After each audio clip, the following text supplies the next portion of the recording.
दुर्गा परसाईज्यू, तपाईभन्दा म उमेरले सानो छु, तपाईभन्दा एक्सपिरियन्सले पनि म सानो छु, राजनीतिबारे मलाई पनि खासै ठुलो ज्ञान छैन, तर तपाईलाई सबै कुरा थाहा छ। तर पनि पूर्व मेची महाकालीदेखि नै पुरै नेपाल हडताल बन्द गरेर आखिर त्यसको उपलब्धि चाहिँ के हुन्छ दुर्गा परसाईज्यू? उसै त नेपाल अहिले यस्तो अवस्थामा छ, झन् त्यहीमाथि तपाईहरूले नेपाल बन्द गरेर हडताल गर्दा देशको आर्थिक सामाजिक सबै सुरक्षाहरूमा प्रश्न उठ्न सक्छ। तपाईको स्वार्थको लागि, तपाईको राजा एमाले माओवादी यी सबैजनाको लागि नि अहिलेको यो आन्दोलन प्लिज नगर्नु होला।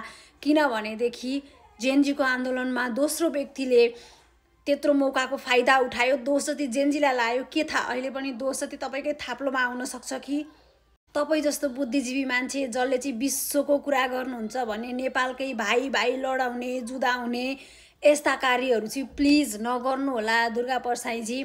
जे हुन्छ राम्रोको लागि हुन्छ, भाइ भाइ मिलाउने हो। तपाईँ अहिले फुटाउनेतिर जाँदै हुनुहुन्छ दुर्गा परसाईजी। त्यसैले एकदमै विनम्र अनुरोध गर्दछु कि यो हडताल, यो नेपाल बन्द नगर्नुहोस्। देशलाई ठुलो आर्थिक सङ्कटमा आउन सक्छ, अजारक व्यक्तिहरूले फेरि पनि फाइदा उठाउन सक्छन्।